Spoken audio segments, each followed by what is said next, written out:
Some love stories begin with a spark. Theirs began at 30,000 feet. Jessica, young and brilliant, was on her way to a prestigious university in the UK.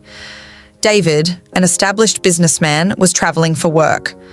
By the time the plane landed in London, they had exchanged contacts and soon after, pieces of their hearts. It was a whirlwind, a rushed, beautiful wedding back home during a brief school break. But the fairy tale ended the moment Jessica returned to the UK alone. She discovered she was pregnant.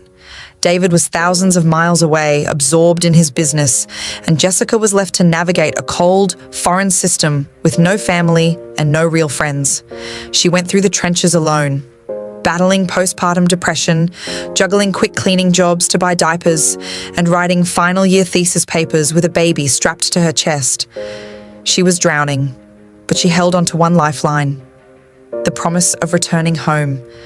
She believed that once she graduated and flew back to Africa, the struggle would end. She would have her husband, her peace, and the help she desperately needed. She was wrong. The David she returned to was not the attentive lover from the airplane. He had become comfortable in his bachelor ways and was utterly nonchalant about the chaos of raising a child. He expected the brilliant scholar he married to instantly become a silent, traditional homemaker, erasing the trauma she survived alone in the UK. Then came more children. Back-to-back pregnancies compounded the stress. And soon, a new, insidious poison entered the marriage: money. Stuck at home with 3 young children, Jessica couldn't work. The independent woman who had managed her own life abroad now had to ask for every cent. David tried, he worked hard and brought money home. But Jessica's mind had shifted. In the UK, she had handled pounds and dollars. She knew their value. Now, every time David handed her local currency for groceries, she didn't see his effort. She saw how little it bought compared to what she was used to. She felt poor, even though they were surviving, and she resented him for it.